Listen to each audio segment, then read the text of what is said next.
All right, folks, this is a 2015 Jeep Grand Cherokee with a V6. I'm going to do front brakes and rotors. All right. When you go to the auto parts store, they're going to ask you if the car has heavy-duty brakes or not. So they're going to ask you if it has vented rotors or solid rotors. Listen, they're not talking about the fronts. The fronts are always vented. Okay? They're talking about the rears. So what you need to do is you need to take a peek in there and see if the rear rotors are vented or solid. On this Jeep, they are solid. So it makes a difference because otherwise it's different brake pads and different rotors for the front. So this Jeep has solid rears, and because of the solid rears, these are the rotors for the front. Some orders are on Duralast 172, 162, and these are the Gold brake pads DG1455. All right, so to start off, you take these little caps off that hide the dust from the bolts that hold the caliper on, and the caliper uses Allen bolts. Okay, it's not a 10, it's not a 12, so it's actually an 11, and of course I don't have an 11. So, but I do have a 7/16 standard. 7/16 fits in there nicely, and you go and you remove those two bolts. You back them all the way up. Now we're going to get a screwdriver and we're going to pry this caliper up out of the way. We're going to get a little hanger. We'll hang it up and out, and then we're going to work on the caliper brackets. All right, let's do that. All right, let's start with the little brackets over here. This thing just pries out. I'm going to take them out because we don't need them no more. The new ones come with clips. Oh, all right, I need my other hand. All right, so we're going to pry these out of the way. That on the ground. Then we're off to the caliper itself. We'll pry up and down.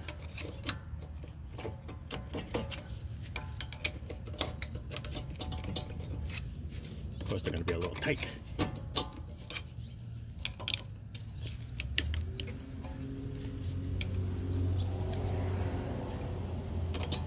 So all these bolts are out of the way. This thing should pry out of the way. There you go, Mamma Mia, this thing is heavy. All right. Now, of course, you got an ABS wire in there and you got a brake hose in there. So you have to find a hanger that's just going to hang it up and out of the way. Make sure it doesn't fall on you. All right, hang it. Actually, I can hang it this way with the back.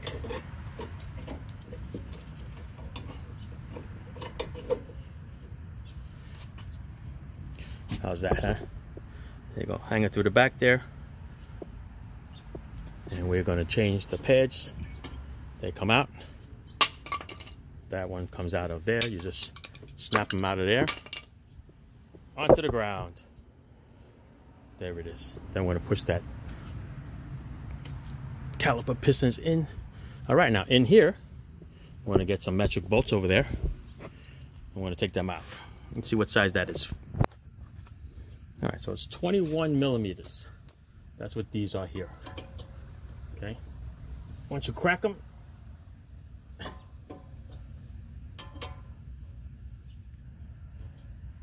without knocking the camera over, and the bracket's gonna come out. Once we do the brackets, then I'm gonna pop that rotor out. I'm going to wire brush this bracket so it's nice and clean.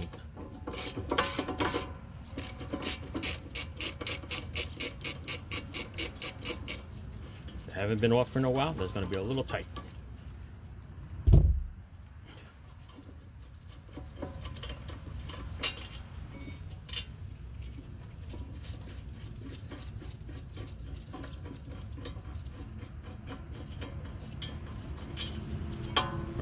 wire brush all this, make it nice and neat. Now the rotor has a little tiny O-ring in the front. Right here. A little tiny O-ring, just got to peel it back without ripping the O-ring. Once you get it out, then it's going to come out in your hand like that. Okay, going to be full of dirt and dust. Put that off to the side. Just remember where it is. And the rotor popped right out in my hands. All right, so I want to grab it. It should be heavy. Ah, mama mia. There you go. Now wire brush some of this up, clean it all up, make it nice and neat, and we're going to put our new parts in it. So, before we do that, what we can do is we can compress that caliper in.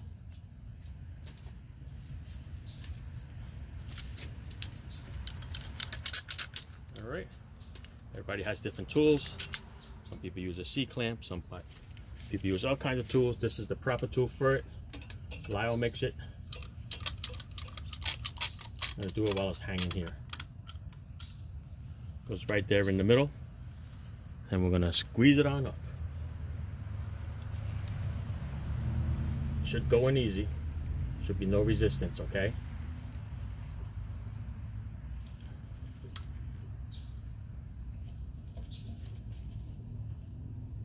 It's hard to do it this way with my hand.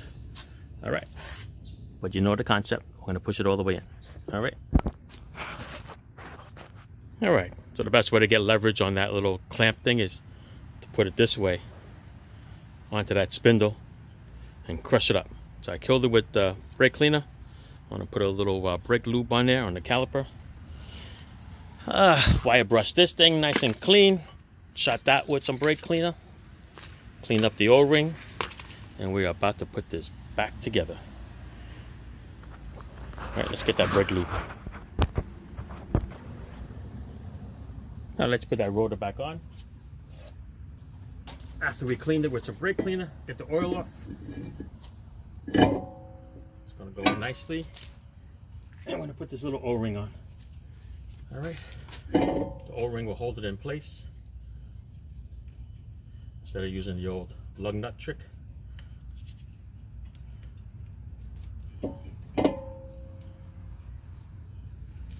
It'll fit into the groove. Sometimes it'll want to pop back out. Just make sure it sits in there. Give it a little nice little push. Just try not to break the O-ring.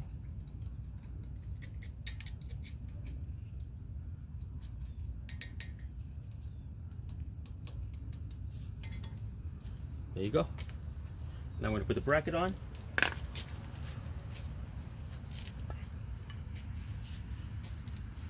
Going this way.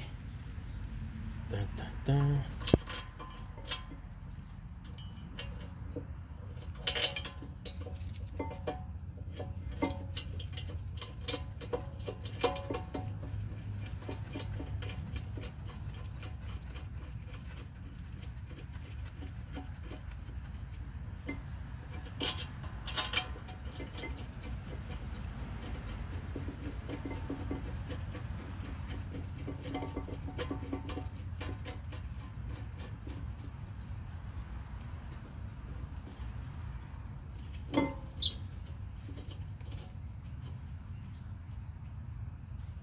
You know what? I'm going to use that lug nut trick. See if it reaches. Usually the lug nuts with these closed ends don't go all the way up. But it does. Perfect. All right. I don't want the bracket touching the rotor, messing it up. All right, so we're going to tighten up those bolts there. I put the little slide glide loop on the contact surfaces of both sides. I'm going to go get my torque specs. There's the slide loop there. I'm going to go tighten up this caliper bracket. So let's do that. All right, let's go snap these brake shoes in there. Let me take it down there for a second. Off this contraption I have here. I'll lay it right on top here, like this. What I'm going to do is, I'm going to snap the brake shoes in. Inside first. Dun, dun, dun. Come on. They're tight. They are tight. Okay. And the outside ones, I don't think they have to be in the brake shoe itself. I'm going to sit it in here for now. Okay. Now I'm going to flip it over. I'm going to put the little buggers on. Make sure you flip it the right way. Nothing is binding. If you're not sure, flip it the other way. See if it goes that way better. What you did. Okay, nothing should be binding. Everything looks like it flows nice and easy. Now we're just gonna go put these little screws in over here with the Allen wrench, which is 7/16. All right, so I'm gonna line this up with the 7/16. Then I'm gonna tighten them up all the way in. Once you push it in, they should line up with the caliper bolts back there. Just go easy, okay? You don't want to strip them. You do not want to strip them, because then you have to go for a caliper bracket. Those are not fun. Some stores you can get a loaded caliper. It's what they call a loaded caliper. It'll come with the bracket. But most of the time, you cannot get it, and then you're stuck with either junkyards or finding it new from the dealer.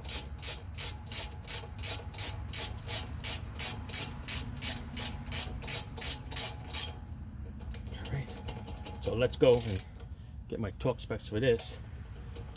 Should have found that before. Darn it. All right, do that. When I tighten that up, I'm going to put the little friggin' dust caps on there, and now that'll finish that off. Let's do that. All right, there you go. Now we're going to put the dust caps on. Put the bottom one on. We'll put the top one on. Like that way to make a nice little sealed noise. You know, there's no dust cap going in there. No dust going in there. All right, now we're going to put that little spring on in the front. Sometimes that gives you a little bit of a problem. See if I can turn it out a little bit more towards us. There you go. Now this spring clamp is really designed to hold the front of it from wobbling, because it's held on from the back. Okay, so this here is going to lean on top of this caliper here. These are going to go in that little hole over there. Okay.